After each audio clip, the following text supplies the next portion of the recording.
വന്ന് എന്നോട് ഇങ്ങനെ പറയും. എന്താ പറയുന്നത്? കർത്താവേ, കർത്താവേ, ഞങ്ങൾ നിന്റെ നാമത്തിൽ പ്രവചിച്ചു, നിന്റെ നാമത്തിൽ വളരെ വീര്യപ്രവർത്തികൾ ചെയ്തു, നിന്റെ നാമത്തിൽ രോഗികളെ സൗഖ്യമാക്കി, നിന്റെ നാമത്തിൽ പലവിധമായ കാര്യങ്ങൾ ചെയ്തു. പക്ഷെ കർത്താവ് എന്താ പറയുന്നത്? ഞാൻ നിങ്ങളെ ഒരു നാളും അറിഞ്ഞിട്ടില്ല, എന്നെ വിട്ടുപോകുവീരെന്ന് തീർത്തു പറയും. ഇന്ന് രാത്രി ഞാൻ പറയട്ടെ, രക്ഷിക്കപ്പെടാത്തവർക്കും പ്രസംഗിക്കാം, രക്ഷിക്കപ്പെടാത്തവർക്കും പ്രവചിക്കാം, രക്ഷിക്കപ്പെടാത്തവർക്കും in the name of Jesus, യേശുവിന്റെ നാമത്തിൽ രോഗികളെ സൗഖ്യമാക്കാം, രക്ഷിക്കപ്പെടാത്തവർക്കും വീര്യപ്രവർത്തികൾ ചെയ്യാം. പക്ഷെ രക്ഷിക്കപ്പെട്ടില്ലെങ്കിൽ എന്തെല്ലാം ചെയ്താലും ഇന്ന് രാത്രി പറയട്ടെ, നിത്യമായ നരകത്തിലാണ് പോകുന്നത്. പാപത്തെക്കുറിച്ചും നീതിയെക്കുറിച്ചും ന്യായവിധിയെക്കുറിച്ചും ദൈവത്തിന്റെ ആത്മാവ് ബോധം വരുത്തുകയാണ്.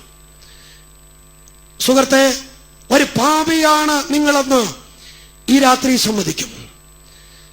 നിന്റെ പാപങ്ങൾക്ക് വേണ്ടി കർത്താവായ യേശു ക്രൂശിൽ മരിച്ചെന്ന് വിശ്വസിച്ച് അത് ഏറ്റുപറയുന്നു. ഒരു ന്യായവിധി ഉണ്ടെന്ന് ഈ രാത്രിയിൽ വാസ്തവമായി മനസ്സിലാക്കുന്നു. 2000 വർഷങ്ങൾക്ക് മുമ്പ് നമുക്ക് വേണ്ടി ഉയർത്തപ്പെട്ട കുരിശിന്റെ ചുവട്ടിലേക്ക് വിശ്വാസത്തോടെ നാം അടുത്തു വരുമോ? നമ്മുടെ കർത്താവായ യേശു മനുഷ്യവർഗത്തിന്റെ പാപം ഏറ്റെടുത്ത അനേക സ്ഥലങ്ങൾ നമുക്ക് കാണുവാൻ കഴിയും. അതിലൊരു സ്ഥലം ഗത്സമനാ തോട്ടമാണ്. നമ്മുടെ കർത്താവിനെ വാളും വടിയും തീപ്പട്ടിപ്പന്തവുമായി പടയാളികൾ വന്ന് പിടിച്ചുകൊണ്ടുപോവുകയാണ്. രണ്ടാമത്തെ സ്ഥലം എബ്രായ ഭാഷയിൽ ഗബഥ എന്ന് പറയുന്ന പീലാത്തോസിന്റെ കൽത്തളം. പീലാത്തോസ് ചോദിക്കുന്നു, ഇവൻ ചെയ്ത ദോഷമെന്ത്? ഇവൻ ചെയ്ത ദോഷമെന്ത്? ആളുകൾ പറയുന്നു, അവനെ ക്രൂശിക്ക, അവനെ ക്രൂശിക്ക, ബറബാസിനെ വിട്ടു തരിക. ഗബഥായിൽ നിന്ന് ചുവന്ന മേലങ്കി ധരിപ്പിച്ച് അവനെ പുറത്തേക്ക് കൊണ്ടുവരികയാണ്. എന്തിനു വേണ്ടിയാണ് യേശുവിനെ ചുവന്ന മേലങ്കി ധരിപ്പിച്ചത്? നമുക്കറിയാം, ആപാത ചൂടമടികളേറ്റ് രക്തമൊഴുകുന്ന ആ ശരീരത്തിൽ ആ സമയം ഒരു വെള്ള തുണി ഇട്ടിരുന്നുവെങ്കിൽ ആ തുണി മുഴുവനും രക്തപങ്കിലമായി മാറിയേനമായിരുന്നു. അതുകൊണ്ട് അവന്റെ ശരീരത്തിൽ ഏറ്റവും യോജിച്ചത് ചുവന്ന തുണി മാത്രമാണ്. ആ ഗബഥായിൽ നിന്ന് മൂന്നാമത്തെ സ്ഥലത്തേക്ക് വരുന്നു, തലയോടിടം എന്നർത്ഥമുള്ള ഗോൽഗോത്താമല. തലയോടിടം എന്ന പേര് വരുവാൻ 2 കാരണങ്ങളാണുള്ളത്. ഒരു കാരണം, ആ കുന്ന് ഒരു തലയോട്ടി പോലെ ഇരിക്കുന്നു എന്നുള്ളതാണ്. രണ്ടാമത്തെ കാരണം, ആ കുന്നിൽ അനേക തലയോട്ടുകൾ അങ്ങിങ്ങായി ചിഹ്നിച്ചതരെ കിടപ്പുണ്ട് എന്നുള്ളതാണ്. അനേക ആളുകൾ കൊല ചെയ്യപ്പെട്ട സ്ഥലമാണ് ഗോൽഗോത്താമല. മനുഷ്യരുടെ പച്ച ചോരയുടെയും പച്ച മാംസത്തിന്റെയും ഗന്ധം വരുന്ന സ്ഥലമാണ് ഗോൽഗോത്താമല. ജനലക്ഷങ്ങളുടെ അല്ല, ആയിരങ്ങളുടെ ദീനരോധനം മുഴങ്ങുന്ന സ്ഥലമാണ് ഗോൽഗോത്താമല. ആ ഗോൽഗോത്താമലയിൽ ഒരു വലിയ പാപിയെ പോലെ പാപമില്ലാത്ത പുണ്യപുരുഷൻ അവർ നമുക്ക് വേണ്ടി ഒരു പരമയാഗമായി തീരുന്നു. നമ്മുടെ കണ്ണുകളെ നമുക്ക് അടയ്ക്കാം. ഒരു നിമിഷം നമുക്ക് നമ്മെ തന്നെ ദൈവകരങ്ങളെ സമർപ്പിക്കാം. ഞാൻ എന്റെ പ്രസംഗം അവസാനിപ്പിക്കുന്നതിന് മുമ്പ് എന്റെ വാത്സല്യ സഹോദരന്മാരോട്, എന്റെ സഹോദരിമാരോട്, മാതാക്കളോട്, പിതാക്കളോട്, ബാലികാബാലന്മാരോട് ഒരു കാര്യം സ്നേഹത്തോടെ ചോദിക്കുന്നു. നീ ഒരു പാപിയാണെന്നുള്ള കാര്യം മനസ്സിലാക്കുവാൻ കഴിഞ്ഞിട്ടുണ്ടോ? നിന്റെ പേർക്ക് വേണ്ടി യേശു ക്രൂശിൽ മരിച്ചെന്ന് നിങ്ങൾ വിശ്വസിച്ചിട്ടുണ്ടോ? ആ കാൽവറി മലമുകളിൽ 3 മരക്കുരിശുകൾ ഉയർത്തപ്പെട്ടു. ആ 3 മരക്കുരിശുകളുടെ നടുവിലുള്ള കുരിശ്, ആ കുരിശിലേക്ക് ഒരു നിമിഷം നമുക്കൊന്ന് നോക്കാം. ഉടനെ തന്നെ പ്രാർത്ഥിച്ച ആശീർവാദം പറയുന്നതാണ്. അതുകൊണ്ട് ഈ യോഗം തീരുന്നത് വരെ ദയവ് ചെയ്ത് ആരും എഴുന്നേൽക്കരുത് എന്ന് വളരെ സ്നേഹത്തോടെ കർത്താവിന്റെ നാമത്തിൽ ഞങ്ങൾ ഓർപ്പിക്കുകയാണ്. ഇനി ആരും എഴുന്നേൽക്കരുത്, വേഗത്തിൽ പ്രാർത്ഥിച്ച് അവസാനിപ്പിക്കുന്നതാണ്. എന്റെ പ്രിയപ്പെട്ടവരെ, ആ നടുവിലുള്ള കുരിശ്, ആ കുരിശിലേക്കൊന്ന് സൂക്ഷിച്ചു നോക്കൂ. അവന്റെ തലയിൽ മുൾക്കിരീടം ആഞ്ഞടിച്ചിട്ടില്ലേ? കർത്താവിന്റെ കൈകളിലും കാലുകളിലും കാലിനും മാണികൾ ആഞ്ഞു തറച്ചിട്ടില്ലേ? മുഖം മുഴുവനും തുപ്പല് കൊണ്ട് അഭിഷേകം ചെയ്യപ്പെട്ടതല്ലേ? ആ പാദചൂടമടികളേറ്റ് രക്തമൊഴുകുന്ന ആ കർത്താവിനെയാണ് നമുക്ക് കാണുവാൻ കഴിയുന്നത്. ഇന്ന് രാത്രി ആ യേശുവിന്റെ അടുക്കലേക്ക് വരുമോ? ആ രക്താഭിഷിക്തമായ മരക്കുരിശിന്റെ ചുവട്ടിലേക്ക് ഈ രാത്രി നീ കടന്നു വരുമോ? കർത്താവേ, ഞാനൊരു പാപിയാണ്, എന്റെ പാപങ്ങൾക്ക് വേണ്ടി അവിടുന്ന് ക്രൂശിൽ മരിച്ചു, ആ ദൈവനീതി നിറവേറ്റിയെന്ന് ഞാൻ വിശ്വസിക്കുന്നു. എന്റെ പാപങ്ങളെ ക്ഷമിക്കണമേ, എന്നെ ഇന്ന് രാത്രി രക്ഷിക്കണമേ. ഞാൻ അങ്ങയുടെ കർത്താവായി രക്ഷിതാവായി സ്വീകരിക്കുന്നു. ഈ രാത്രിയിൽ ആരെ ഏറ്റുപറയും? ഓ കർത്താവ് അവരെ നോക്കിയിരിക്കുകയാണ്. നിന്റെ സഭ ഏതുമാകട്ടെ, മതമേതുമാകട്ടെ, ഇന്നു രാത്രി ഞങ്ങൾ തുറക്കപ്പെട്ട തിരുവെടുത്ത് മാത്രമാണ് പ്രസംഗിച്ചത്. ഞങ്ങൾ പറഞ്ഞ ഓരോ അക്ഷരങ്ങൾക്കും ഞങ്ങൾക്ക് ഉത്തരവാദിത്തമുണ്ട്. ഓരോ പദങ്ങൾക്കും ഞങ്ങൾക്ക് ഉത്തരവാദിത്തമുണ്ട്. ഇതല്ലാതെ മറ്റു രക്ഷാമാർഗമില്ല. യേശുക്രിസ്തു അല്ലാതെ വേറൊരു രക്ഷകനില്ല. രക്ഷിക്കപ്പെടുവാൻ ഇതല്ലാതെ ഒരു മാർഗമില്ല പ്രിയപ്പെട്ടവരെ. അതുകൊണ്ട് ഈ രാത്രി കടന്നു വരിക. കുരിശിന്റെ ചുവട്ടിലേക്ക് വിശ്വാസത്തിന്റെ ചുവടുകൾ ചവിട്ടി ഈ രാത്രി നീ കടന്നു വരുമോ? എന്റെ നാഥ, എനിക്കങ്ങ് ആവശ്യമുണ്ട്. യേശുവേ, ദാവീദ് പുത്ര, എന്നോട് കരുണ തോന്നണമേ. വരുവാനുള്ള ഭയാനകമായ ന്യായവിധിയിൽ നിന്ന് നീ എന്നെ വിടുവിക്കണമേ. ഈ രാത്രി പ്രാർത്ഥിക്കാം.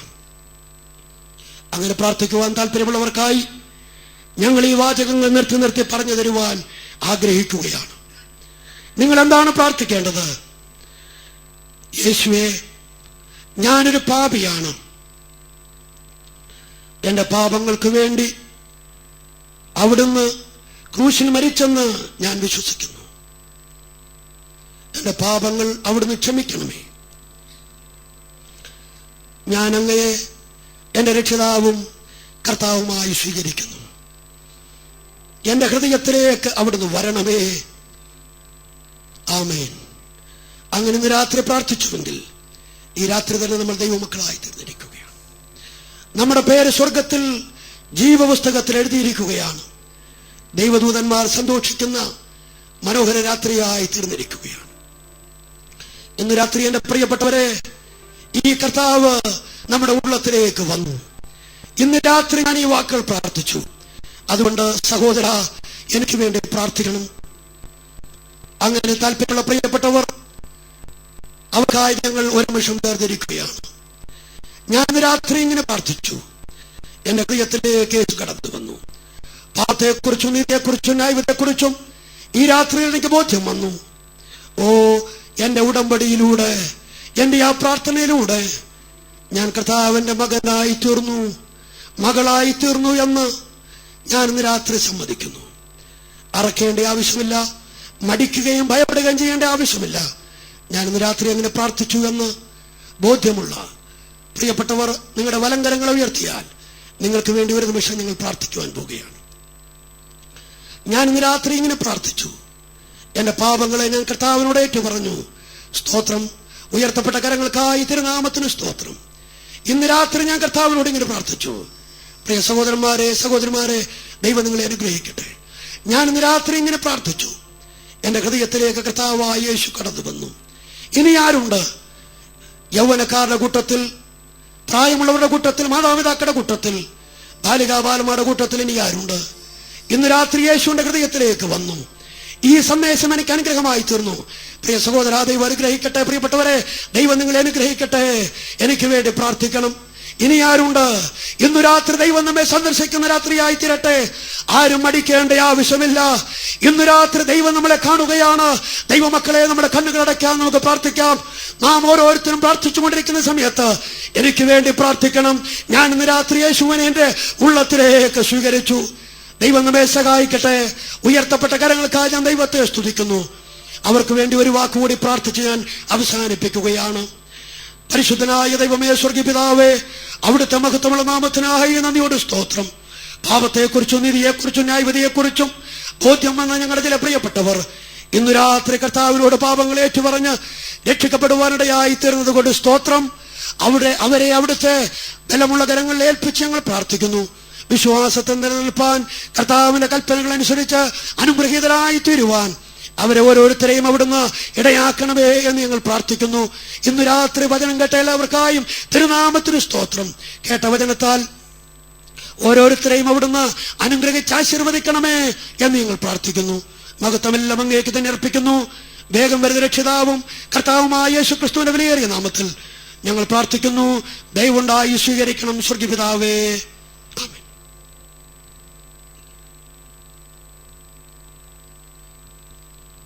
ഇപ്പോൾ ഗായക സംഘം ഒരു ഗാനം കൂടെ ആലപിച്ച് അതിനുശേഷം പ്രാർത്ഥിച്ച് ആശീർവാദം പറഞ്ഞ് മാത്രമേ യോഗം അവസാനിക്കുകയുള്ളൂ. അതിനു മുൻപ് ഒന്ന് രണ്ട് പ്രധാനപ്പെട്ട കാര്യങ്ങൾ ഓർപ്പിക്കുവാൻ ഞാൻ ആഗ്രഹിക്കുന്നു.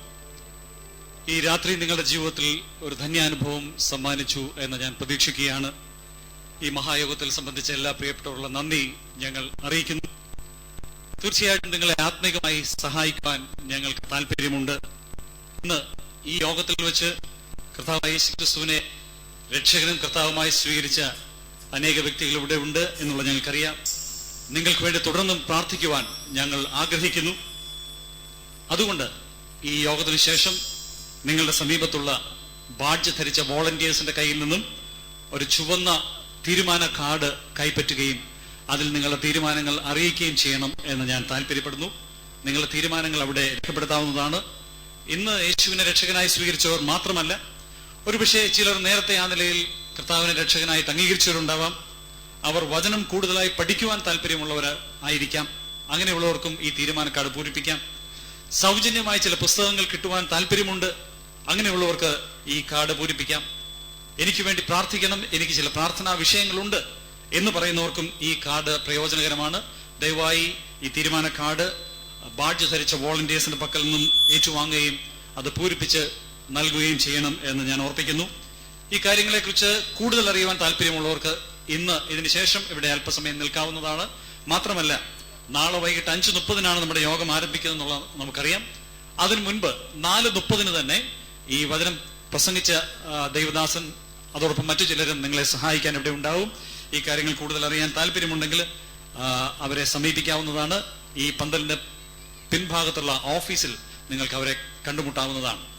ഇന്നത്തെ സന്ദേശത്തിന്റെയും ഗാനങ്ങളുടെയും സമാഹാരമായ 2 CD വീഡിയോ CD നാളെ കൗണ്ടറിൽ നിങ്ങൾക്ക് ലഭിക്കും. പ്രസംഗമടങ്ങിയ ഒരു CDയും ഗാനങ്ങളടങ്ങിയ മറ്റൊരു CDയും 2 CDയും അടങ്ങിയ ഒരു CD പാക്കിന് 100 രൂപയാണ് വില നിശ്ചയിച്ചിരിക്കുന്നത്. അത് നിങ്ങൾക്ക് ബുക്ക് ചെയ്യാവുന്നതാണ്. ഒപ്പം അത് നാളെ സ്വന്തമാക്കാവുന്നതാണ്. ഒരു കാര്യം കൂടെ ഓർപ്പിക്കട്ടെ, കുടുംബ പ്രശ്നങ്ങളിൽ, അതുപോലെ സ്വഭാവ വൈകല്യങ്ങൾ, പഠന പ്രശ്നങ്ങൾ, അങ്ങനെ വിവിധങ്ങളായ മാനസികമായ പ്രയാസങ്ങൾ കൂടെ കടന്നു പോകുന്ന പ്രിയപ്പെട്ടവർക്ക് ഈ ദിവസങ്ങളിൽ സൗജന്യമായ കൗൺസിലിങ്ങിനുള്ള ഫെസിലിറ്റി ഇവിടെ ക്രമീകരിച്ചിട്ടുണ്ട്. അങ്ങനെ താല്പര്യമുള്ള പ്രിയപ്പെട്ടവർ ദയവായി പിൻഭാഗത്തുള്ള കൗണ്ടറിൽ സമീപിക്കാവുന്നതാണ് എന്ന് ഞാൻ പ്രത്യേകമായിട്ട് ഓർപ്പിക്കുന്നു. നാളെ ഈ വേദിയിൽ ഗാനങ്ങൾ ആലപിക്കുന്നത് തിരുനാമകീർത്തനം പാടുവാൻ അല്ലെങ്കിൽ നാവനിക്കെന്തിന് നാഥ എന്ന പ്രചാരം കിട്ടിയ ഗാനത്തിലൂടെ കേരളത്തിലെ സംഗീതാസ്വാദകരുടെ ഒക്കെ ഹൃദയത്തിൽ ഇടം തേടിയ കുട്ടിയച്ചൻ നയിക്കുന്ന ഏഞ്ചൽ മ്യൂസിക് മൂവാറ്റുപുഴയാണ്. ദൈവവചനം പ്രഘോഷിക്കുന്നത് രക്തരൂക്ഷിത വിപ്ലവത്തിന് നാടായ പുൽപ്പള്ളിയിൽ നിന്നും വരുന്ന, അപ്പോൾ തന്നെ രക്തരഹിത വിപ്ലവത്തിന്റെ പ്രയോക്താവായ ജോസ് മാങ്കുടിയാണ്. രക്തച്ചൊരിച്ചിൽ കൂടാതെ വിമോചനമില്ല എന്നുള്ളതാണ് അദ്ദേഹത്തിന്റെ നാളത്തെ പ്രസംഗത്തിന്റെ പ്രമേയം. കൃത്യം 5:30 സംഗീത ശുശ്രൂഷ ആരംഭിക്കും. ഇന്ന് വന്ന എല്ലാ പ്രിയപ്പെട്ടവരും നാളെ എത്തണം. ഒപ്പം നിങ്ങളുടെ ഏതെങ്കിലും ഒരു സ്നേഹിതനെയോ ഒരു സ്നേഹിതയെയോ നാളത്തെ മീറ്റിംഗിലേക്ക് കൂട്ടിക്കൊണ്ടുവരണമേ എന്ന് ഞങ്ങൾ പ്രത്യേകമായിട്ട് ഓർപ്പിക്കുന്നു. ഒരിക്കൽ കൂടെ എല്ലാ പ്രിയപ്പെട്ടവരുള്ള നന്ദി ഞങ്ങൾ അറിയിക്കുന്നു. ഇപ്പോൾ ഗായക സംഘം ഒരു ഗാനം ആലപിക്കുന്നതായിരിക്കും. ഒരു കാര്യം കൂടെ ഓർപ്പിക്കട്ടെ, നാളെ രാവിലെ ഒരു വളരെ പ്രധാനപ്പെട്ട ഒരു പ്രോഗ്രാം ഇതേ വേദിയിൽ നടക്കുന്നുണ്ട്, ഇതേ പന്തലിൽ നടക്കുന്നുണ്ട്. 9:30 മുതൽ 12:30 വരെ കുഞ്ഞുങ്ങൾക്ക് വേണ്ടി, കുട്ടികൾക്ക് വേണ്ടി ചിൽഡ്രൻസ് ഫെസ്റ്റിവൽ എന്നൊരു പ്രോഗ്രാം നടക്കുന്നു. 6 വയസ്സ് മുതൽ 17 വയസ്സ് വരെ പ്രായമുള്ള കുട്ടികൾക്ക് ആ പ്രോഗ്രാമിൽ പങ്കെടുക്കാം. പപ്പറ്റ് ഷോ, ഗാന പരിശീലനം, കഥാവേള, ഇങ്ങനെ വ്യത്യസ്തമായ വിവിധ പരിപാടികൾ ആണ് അതിൽ ക്രമീകരിച്ചിരിക്കുന്നത്. ജോയ് ജോൺ ബാംഗ്ലൂർ, ധർമ്മരാജ് തൃശൂർ, ഗോഡ്സൺ വാലയിൽ, അങ്ങനെ തുടങ്ങിയ നിരവധി സഹോദരന്മാർ, കിഡ്സ് കോർ